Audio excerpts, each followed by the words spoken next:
Good Time. Bad Time. No, Good Time song Okay by Time. Owl City. I've never heard that It's a song. pretty good song. You'll have to play it for me sometime. Good Time. Yeah, Oh, it's a new song. but it's not going to be the best day of your life. No, that's a different group. Okay. That's American Authors. They're good too. Okay. Well, but we're not here to talk about songs. No. We're here to talk about prayers. And we have actually finished all of the Prayers. obvious, directly described prayers in Genesis. But we do want to deal with a few sections in Genesis that are times. Obvious and direct. Well, I mean, it's times when people prayed, perhaps, but it doesn't tell us what exactly the prayer was. So we don't have the actual words of the prayer, but we have maybe some information about what the prayer was about, or something like that. And later we'll argue about one, because we were kind of arguing about one, whether it's a prayer or not. So we'll kind of argue about that one in another video. But we want to start with Genesis chapter 12, verses 7 and 8, and also Genesis 13 and verse 4. Both of these talk about the same concept and the same idea. And basically, what it is that God appears to Abraham. He promises, I'm going to give your offspring all this land that you're staying in. He was in Canaan at that time.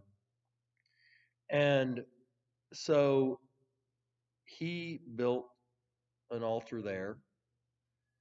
And then he moved and traveled again. And he goes over to the east side of Bethel. It wasn't called Bethel yet because Jacob hadn't named it Bethel yet, but over there near Ai. Ai probably was called Ai by that time already. And there, it's interesting, he pitched his tent. So a tent is a temporary dwelling place. You move it around from place to place. But just like the last place he built an altar. It's interesting that his worship place was a permanent structure. It's something he built and he left it there. But the place he lived was a temporary structure that he took down and took with him and moved to a new place. So that's always been interesting to me. He had his priorities straight, I guess you could say, in that respect. He knew that worship was a more permanent thing than where you were dwelling at the time. And it says he built that altar there and called upon the name of the Lord.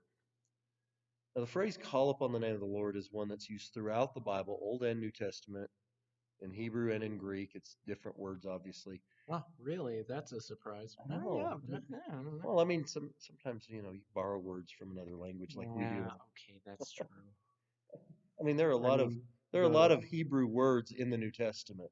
I mean, the word that we Names often and things. use to end a prayer, amen. Yeah. Like that's a Greek word that they borrowed from Hebrew, that we borrowed from Greek. So yeah, it's been through a few languages. That happens.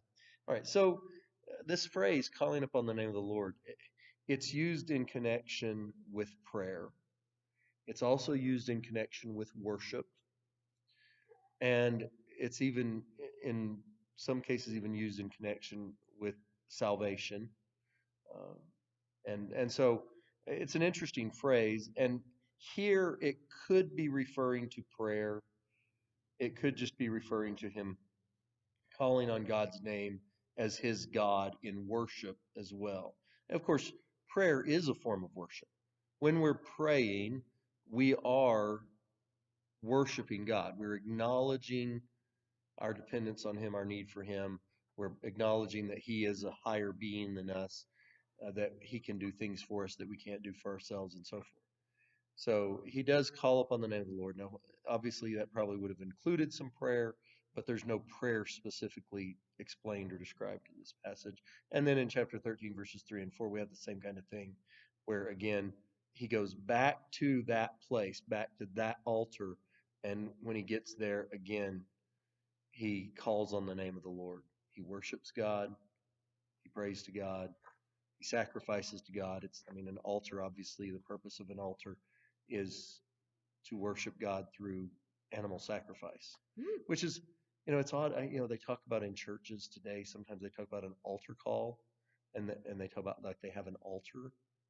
I'm like, what do you do on that altar? Because are you sacrificing animals in your church building? Where do you think they get the blood for communion? I'm Uh, sorry, what? no, I don't know about that. Sacrificing grape. All right, so the second one, well, it's really kind of the third one because we put those first two together. So, Yeah. but the next one anyway is Genesis 16 and verse 11, and we're going to talk about this one in connection. We're not going to really deal with it today because we want to kind of pull it in when we argue. We're going to argue about one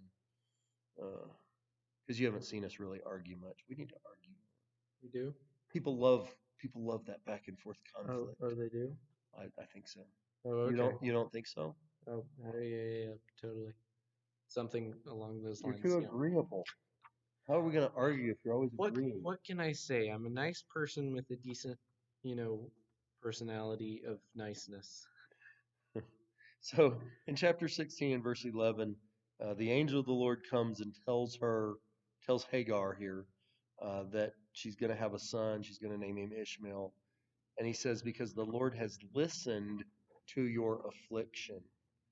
And so we're going to dig into that a little deeper. He's listened to your affliction, and then we're going to talk about another case. Did I ever tell you about that time I was reading through, I think it's Hebrews, where it talks about Sarah and Hagar, and it like compares them to mountains? Galatians. Okay. Yeah. And I was reading along, and I was like, and I just saw the words, and Hagar is a mountain, or something like that in the translation I was reading. I was like, I'm sorry, what? Hagar is a mountain? I don't think so. I know my Old Testament reasonably well, and I don't remember that. You don't remember her being a mountain? When did that happen? I know Lot's wife turned into a pillar of salt. I don't remember Hagar turning into a mountain, but okay. Yeah. Well, strange things happened back then, that's for sure. Hear about the guy that he was reading about Adam and Eve and how God took the rib from Adam and made Eve. And then two of his pages were stuck together. And so when he flipped it over, he read, and she was 300 cubits long and 30 cubits wide. And he was reading the dimensions for the ark. So, yeah, that was a big one. And he got to the end of it, and he said, well, all I can say about that is that was some woman. So all right. So, but we will dig into that when we're in that situation with Hagar, and again later with Hagar and Ishmael and God. They have an interesting relationship for sure. We'll dig into that another time. But so what do we got? We also have Genesis 20:17 through 18. This one's kind of interesting because if you know the backstory for these verses, well, first of all, in these verses, Abraham is praying to God on behalf of King Abimelech because King Abimelech took Sarah to be his wife, even though Sarah was married to Abraham. And the only reason he took Sarah as his wife is because Abraham and Sarah both said that they were siblings instead of a married couple. They lied. Which they didn't exactly lie because they were actually half siblings. That's true. So they didn't tell the whole truth. There's that. The whole truth, and nothing but the truth. It's a very, very complicated relationship-y story, and it's overall just a mess. But the odd thing here is that Abraham is the one that deceived Abimelech. Let's go with that instead of lied, half lied, didn't tell the whole truth. Deceived. He deceived Abimelech on purpose, and yet he is the one that has to pray to God on Abimelech's behalf for what has happened. And it kind of seems like it would be the other way around to us. Any ideas as to why it is the way it is? Just because Abraham was God's chosen. I mean, and he didn't necessarily choose him because he was a perfect man. That's true. He had his problems. That's the only thing I can think is, I mean, he is going to be the father of God's nation. So he's an important person to God in that way. Yep. Yeah, and God doesn't ever explain that. He never gives us the here's why. We also have Genesis chapter 25, verses 21 through. Before we get into that, we could have talked. we could talk about Abimelech and his talk with God in a dream. How did That's that, that's true. a whole different Yeah. one because Abimelech before Abraham prayed, Abimelech and God had this conversation. How did that work out? Yeah, Is pardon that my a facial prayer? expressions. I have several. Yeah, But yeah. Is that a prayer? dreams are weird things. Yeah. I feel like especially in the Old Testament. They're Well, kind of even in the New they're kind of Testament, odd you in the see some New of that. Testament with stuff like Revelation. That's all a vision or a dream of some sort or another. Well, how But about Pilate's wife having a vision and saying, "Hey, don't have anything to do with yeah, this guy"? I mean, and that's some weird it's stuff. kind of hard to tell like how much that carries over into nowadays. Like, what are dreams now? Because We know we we dream. know is Well, sound we as do fact know. that we dream, and that in previous times dreams were a way of God talking And to sending humans messages and to people. sending Yeah, warnings and messages and so yeah. on. That's But that's an odd one. what That's did a they do now? whole Yeah, nother yeah. study, though. Not going to get into that one too much right Not now, today. which is one of the reasons I But the didn't want to question is, bring up. Yeah. is that a prayer? Was he praying to God in that dream? That's all. We'll talk about that maybe some other time. Part of that would kind of depend on how you just define prayer. We, in this series, have kind of defined prayer as just talking to God. But also more when we are approaching God with either praise or a question or something like that. Because we talked about Adam and Eve talking to God wasn't prayer because God was just interrogating them. Even though they're talking to him, they were just answering his questions. Yeah. So, and it's a fuzzy line there between exactly what is and isn't prayer. There's some things that are kind of in that middle area where maybe they are, maybe they aren't. And everybody's going to have a slightly different definition where, oh, well, I would include this as prayer, but you wouldn't, or I don't think that one's a prayer, but maybe you would, and that sort of thing. Yeah, and where, sometimes the Bible's just not clear. This is a prayer. yeah, and just kind of leaves it up for, you just decide whether that's a prayer or not. So moving on to Genesis chapter 25, verses 21 through 23. Isaac prays in this section for his wife Rebecca to have kids, and God grants that prayer. And so Rebecca has, as we know, twins, Jacob and Esau.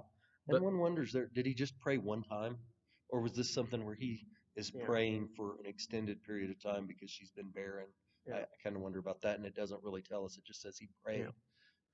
That's something that might show up a bit more in the Hebrew with verb tenses. I'm not sure how Hebrew does their verb tenses because I'm only learning Greek, so no telling there. But so once Rebecca has the kids, before they're born, they're struggling within her, and she says, if it is like this, why is this happening to me? So in the same section, her husband is praying to God, and then she goes and inquires of God. And God says to her, 2 nations are in your womb, and 2 peoples from within you shall be divided. The one shall be stronger than the other, the older shall serve the younger.